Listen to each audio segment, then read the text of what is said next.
Volume 1 and Volume 2 by Pink Sweats. Pink Sweats didn't get into music until he was 17 years old.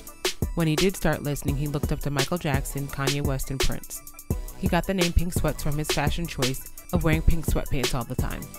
He worked at Sound Stigma Studios, where he found a love for writing music.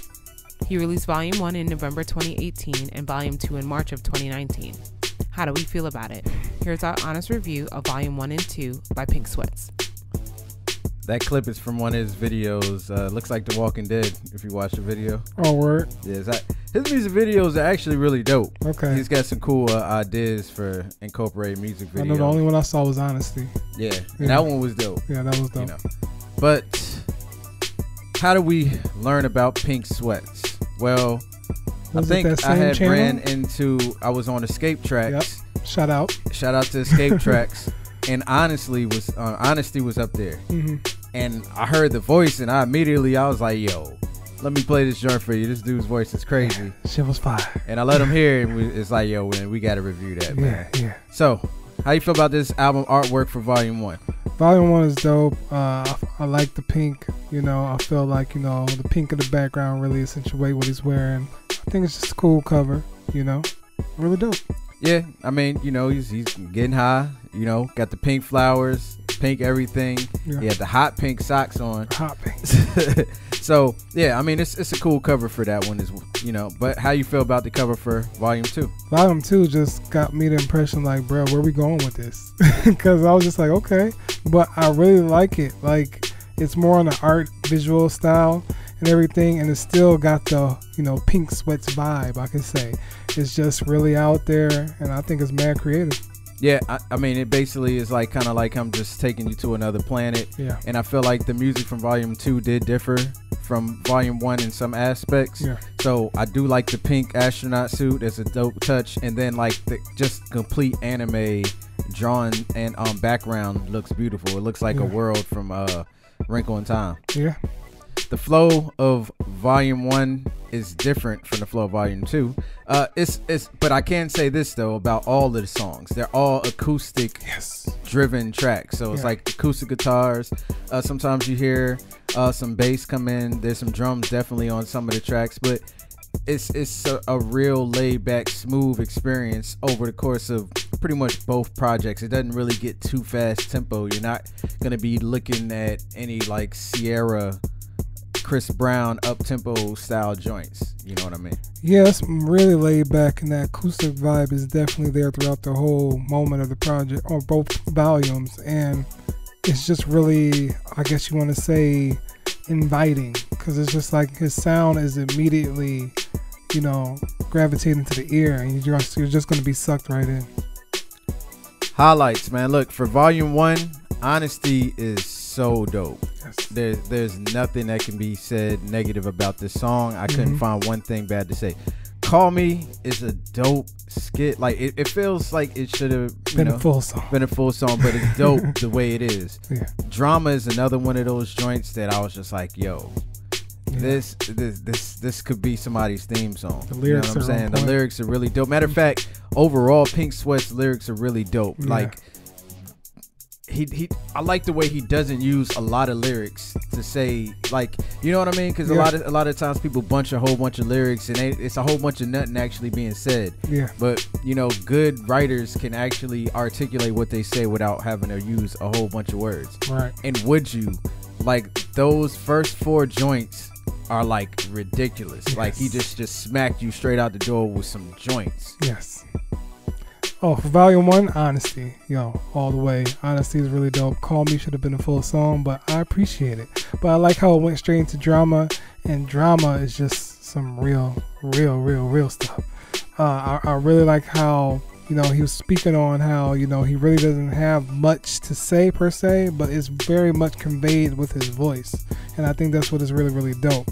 And Would You is just, man, I just love that song. I played it over and over. It's really dope. And I really like No Replacing You. I like that for the end of Volume 1. Volume 2, the vibe, like we said, the vibe on Volume 2 was a little bit different, but it's still acoustic driven. I Know came on, and I actually appreciated that joint. I think that's the one where the video has a kind of Walking Dead theme. Okay. So it's got a dope vibe. It had a memorable like the riff that comes on at the very beginning of the song, it sounded familiar. I can't really understand why, but it changed a couple seconds in. Probably because you heard something like that on Walking Dead. I don't think so. Really? It could have been though. Yeah. I just couldn't nail down where I heard it from. Right. Coke and Henny Part 1 is a little bit more of an up-tempo joint than Coke and Henny Part 2. Yeah. It's more of an actual like slow joint. But as far as highlights for Volume 2, it would be I Know and Body Ain't Me. Same here, man. I Know it's fire. I feel like that just really took me aback because I was just like, oh, okay. He's an artist. Like, you know, I really like how he's like, you know, daring to like do things that's out of the norm per se, you know, because, you know, we look at him just like, okay, he can sing. So I think it's really cool. And I like Coke and Henny 1 and Part 2 because I like how they kind of, you know, flow together. But Body Ain't Me was a really, really dope song. Lowlights for Volume 1. I'd have to say, well, Cocaine's not a bad song. Mm-hmm. It's just that after you get hit with Honesty, Call Me Drama, and Would You, Cocaine and No Replacing You is kind of like, they're good songs. You know what I'm saying? Like, I feel like on somebody else, like if they were on Volume 2, I feel like they would probably be stronger cuts. But those first 4 joints on here leave such a deep impression that it is, you know what I'm saying?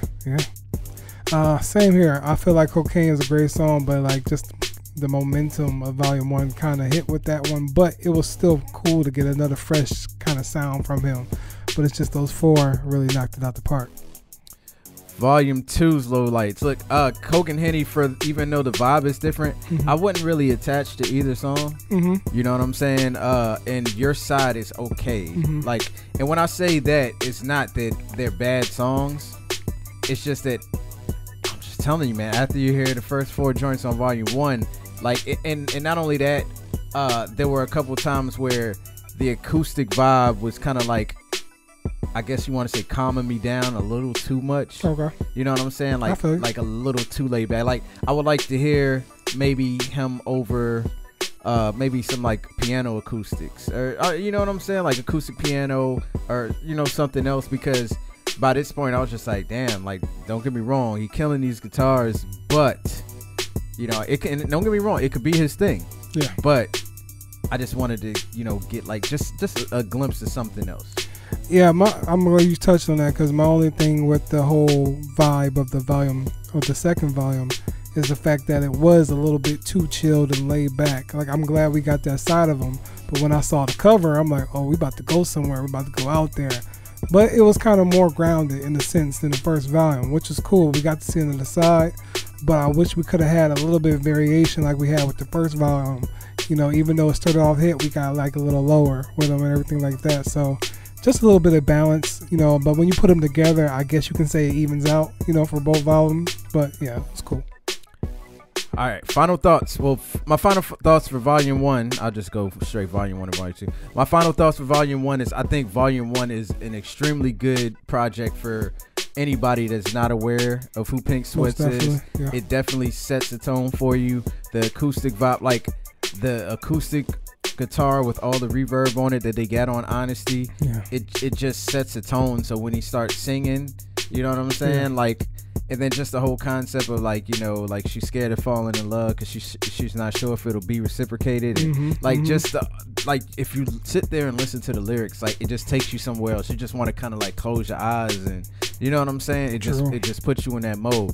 And this is an amazing project, you know, for somebody that's just getting introduced to an artist. Volume 2, on the other hand, is not as good. It's not as strong as Volume 1 is, but it's still a good project. You know what I'm saying? I would like to see more, I want to say, variation in sound. You know what I'm saying? And I don't want the acoustic guitar or the acoustic sound to go anywhere, because there's not a lot of people doing that sound at all. I just want to, you know, hear a little bit more variety. Maybe we could get a little bit of an up-tempo joint with the guitar with some singing. Most definitely. Like maybe in the tempo of Bruno Mars' Walked Out of Heaven. You know what I'm saying? I think that can work really well with just a guitar, and you could pull that off without even any drums on it. You know what I'm saying? Yeah, most definitely. Volume 1 stands out as the defining project to get to know Pink Sweats and, you know, what he's all about. And I feel like you'll get a great range of what he has to offer. And Volume 2 kind of picks up on that, kind of gives you a little more into his sound, but it's a little more grounded. But I can really compliment him on, you know, sticking to his style and trying to be like, you know, unique in himself and like that. But just to keep on, you know, surprising us with what more you can do. Like, we got this. So with the next volume or the next EP, I want to see what else he's capable of, because he's already proven that he's capable of doing something really kind of out the box and unorthodox. So just keep up the, you know, diversity in your sound, and you'll be all great. Final grade for Volume 1. Look, man, Volume 1 gets an undeniable check for me.